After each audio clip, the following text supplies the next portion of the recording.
Hi, Pastor Brian here with your Thriving Through Hope devotional on how to be a better leader at home, work, church. Today I want to talk to you about manhood.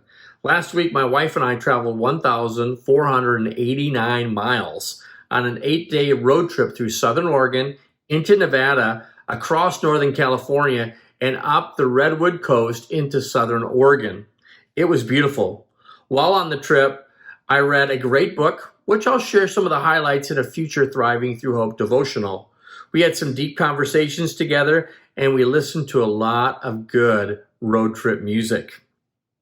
We also listened to Pastor Grant's Father's Day message, What I Hope I Taught My Daughter.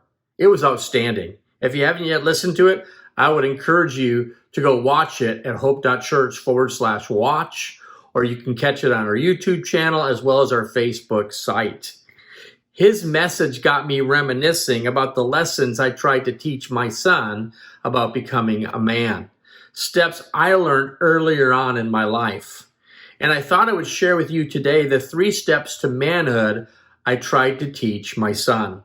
The first step to manhood is a vision for manhood. See, growing up without a father figure in my home, I understand the importance of a model for manhood. Jesus is the ultimate model of manhood. Paul tells us in Philippians chapter 2, verse 5, you should have the same attitude towards one another that Christ Jesus had.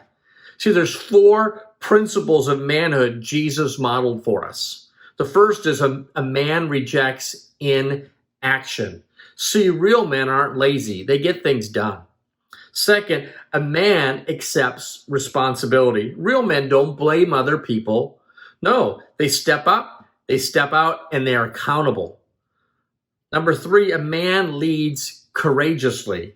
Real men lead in their personal lives as well as in their homes. And then finally, a man expects the superior reward. See, real men live with eternity in mind, knowing that that's the ultimate reward. The next step to manhood is to live by a code of conduct. See, real men realize there's an all-powerful, all-seeing, all-holy God that must be obeyed. They understand true satisfaction in life is directly connected to their obedience to God. In Ecclesiastes chapter 12, verse 13, we read, fear God and keep his commandments, for this is the whole duty of man. Therefore, a real man chooses to live by a biblical code of conduct. Their code of conduct includes things like honesty, purity, self-discipline, kindness, loyalty, humility, servant leadership, and of course, faithfulness. A real man lives a life of integrity. He knows what he really is what he's doing and how he behaves when no one else is watching. The third step of manhood is accepting the superior or the supreme duty. The final step to manhood is understanding and accepting the supreme duty in life, which is a superior responsibility to anything else in life. The supreme duty requires him to remain faithful to 3 entities in the following order of priority.